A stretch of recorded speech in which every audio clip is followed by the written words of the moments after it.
why you don't subscribe to the channel? Me are watching, you know. You need to subscribe to the channel. You need to tell your friend, tell your friend, tell your friend, auntie, friend. So them need to subscribe. Alright? Don't make it up again. Alright.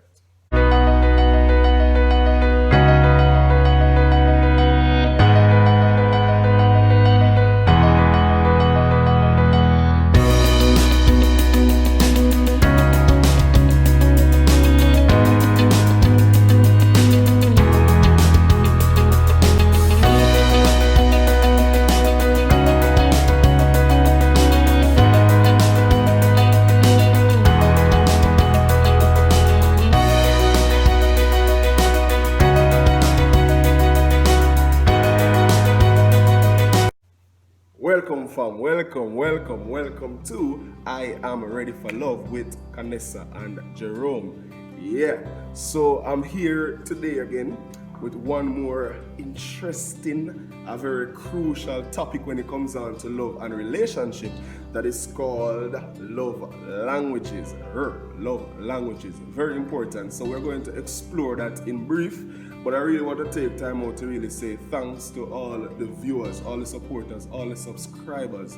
We really and truly appreciate the love. We appreciate the comments. And we just want to encourage you to continue to spread the word of I Am Ready for Love so that persons can hear about the program, come on board, and together we can work and we can actually help each other to live more fulfilling lives. So thank you for joining us. As I said, today we're going to be talking about love languages. Yeah, man, it's a serious thing. So we're going to jump right into that. So we're going to explore love languages based on Dr. Chapman. He made a discovery in the year 1995, where he came up with not just one, but 2, 3, 4, 5 love languages. So Dr. Chapman is saying that as human beings, there is a way that we feel appreciated. There is a way that we feel loved. So we must express love in one of the 5 ways to help persons to feel the ultimate appreciation, the ultimate love, right? So Dr. Chapman said there's a thing called word of affirmation. There's another thing called act of service. He didn't stop there. He said there's something that's called receiving gifts. And we know that before. Like, he also says there's a next language called quality time. And there's the final one called physical touch. So stick around, we're going to jump right into that and we're going to explore them. We want to know what they are, and also just search yourself and say, boy, I wonder which one of these categories I really find myself in. Which one of these categories I find my spouse in. That way you are better able to demonstrate love to your partner. Yeah man, that's the reason why she acquires so much.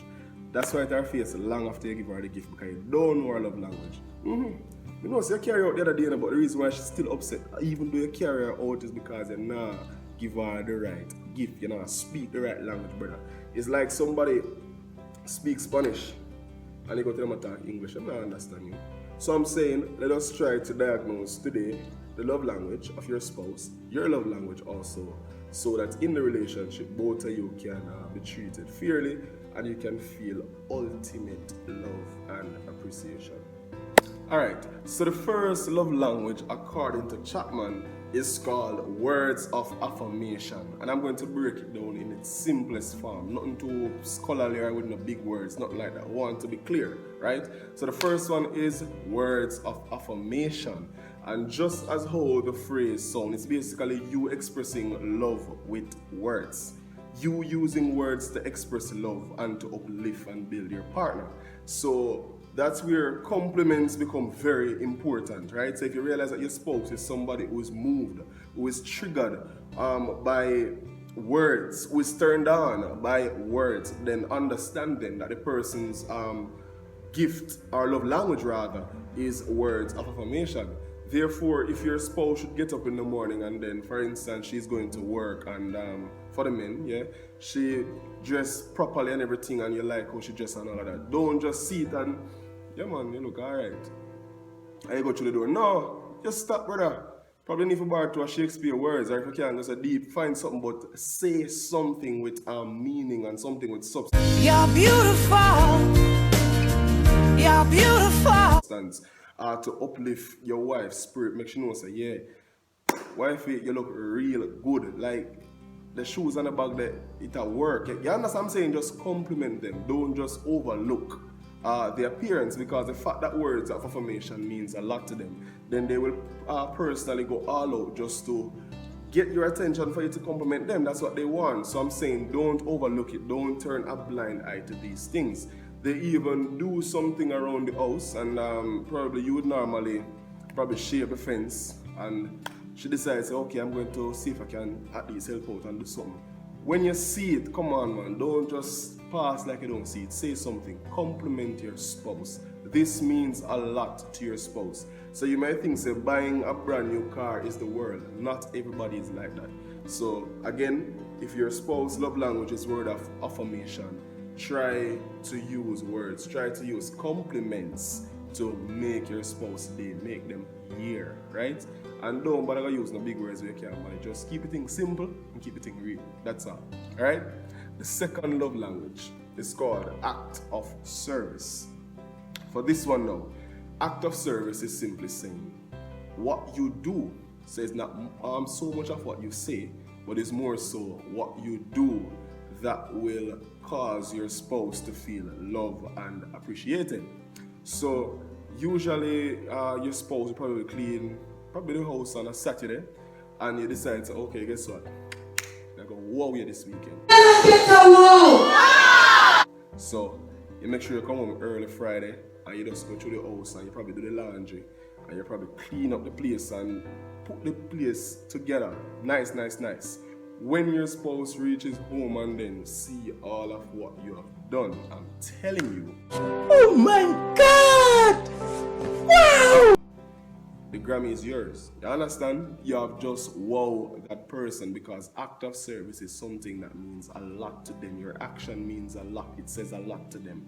So when you do something like that, then that's one of the best gifts you could have done. One of the best gifts then you could have given to your spouse. So think about this. So if act of service is what really means something to your spouse, then do it. Make the extra sacrifice to ensure that your actions speak louder than your words. The other one is receiving gifts. This one, I believe, is a very common one that a lot of persons will say, this is my love language, and really and truly it's not necessarily your love language. But some people just love to receive, but they'll never give. But the reality is that there are some persons though that genuinely receiving gifts is their love language. So you're coming in from work today, and I'm just speaking now from a male perspective, so forgive me, but at the end of the day, we can still relate, right? So you're coming in from work, and you say, yeah, up a yard have rice, flour, sugar, everything up there already, and groceries and everything will stock. But bro, you come in, pick up a chocolate now and a rose and something and carry going, you know? You understand what I mean? Take something just to wow your spouse. And even if you don't have the money to buy something, if it's even a card that probably you design yourself and you put your little crap to writing in it, I'm telling you, that will mean a lot. You gift your spouse. And even if you are away from your spouse, you are in America and your spouse in Jamaica or China, wherever you are, with technology and the increase of globalization, come on, buy the person an Amazon card, mail it to them, do something, gift the person, right? Don't be the kind of person who just, let me just deal with them people right now. Don't be the kind of people who gift to them only mean birthday, Valentine's Day, which other day? Christmas Day. And if you're sick, or if somebody dead. No. In a relationship, gifting should be a continual process. It should be something that you do regular. It should mean that it takes a special occasion for you to gift your spouse. So for persons out there who are doing this that way, who only gift their spouse on special occasion, try, do something better than that. You understand? Do better than that. And you don't have to have the money to gift your spouse. Understand your spouse, understand the love language, and be creative and gift your spouse, but make random gifts. Ladies do the same, but I'm really and truly stressing this on the men. Gift your spouse, right? The fourth love language, four marriage? Yeah. The fourth one is called quality time. So for this one now, quality time. Let me just take my time and go in that one. If your spouse's love language is quality time, it simply means that your spouse will require more time, and not just time, but quality time from you to feel a sense of love, to feel a sense of belonging, and to feel appreciated. Therefore, if your spouse is at home and she's there waiting for you to come from work, when you come from work, she's not expecting you to come from work and to come and spend time with you, the phone, the television, and your friends. No, your spouse needs your undivided attention. And we have persons who cry and say, boy, I can't take the clingy people and I can't take this. Well, if you can describe the person as clingy, then that's an indication that the person's love language is perhaps quality time. So if that's your spouse's love language, brother, it simply means that you have to learn to spend time with your spouse, undivided time with your spouse, and ignore the television, ignore the phone. You can't be there and every minute the phone ring and you answer. There's something that is going to be disrespectful to your spouse, and it can actually breed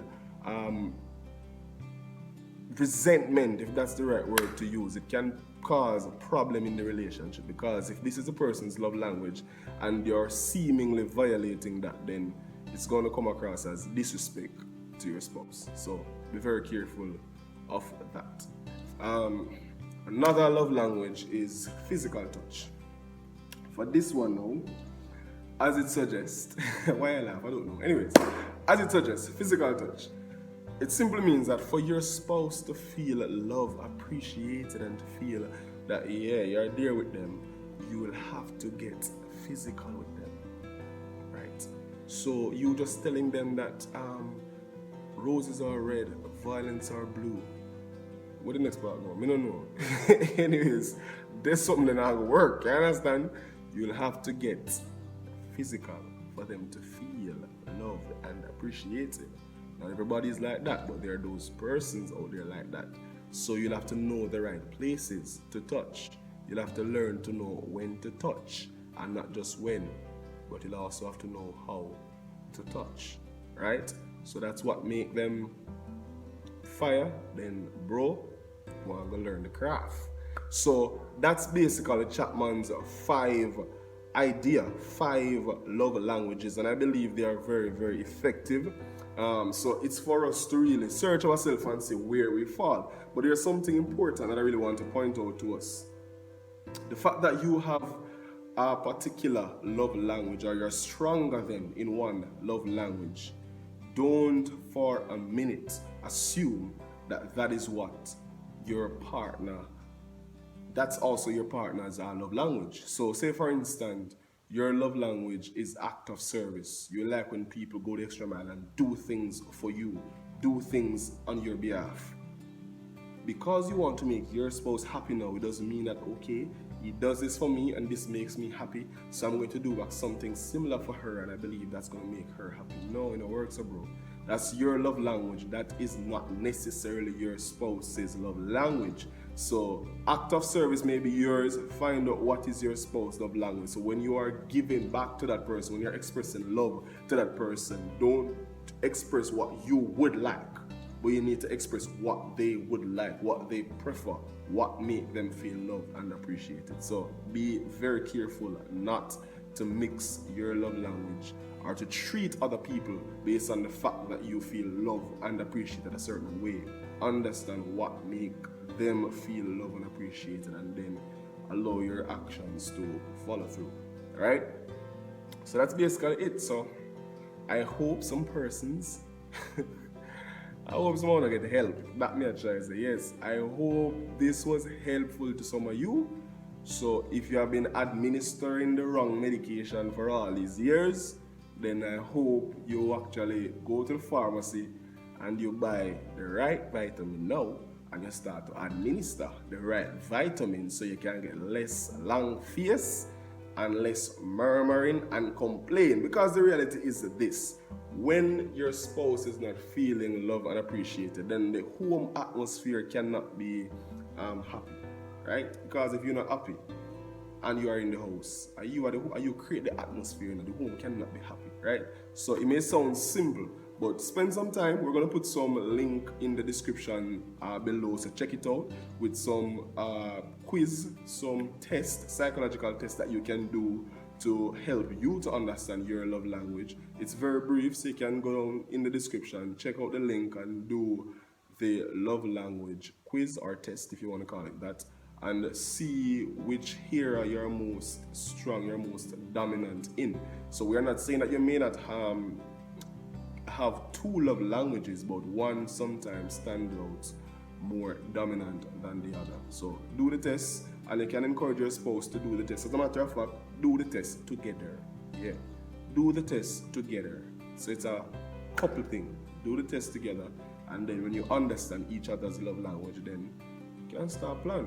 You have enough time now, it's Corona time, so plan and do your thing. So anyways, thank you for watching us, and remember again, just to subscribe to the fam, like this video, please. Like the video. Yeah, go down there, like the video. Yeah, tell somebody about it. Stay safe. Peace.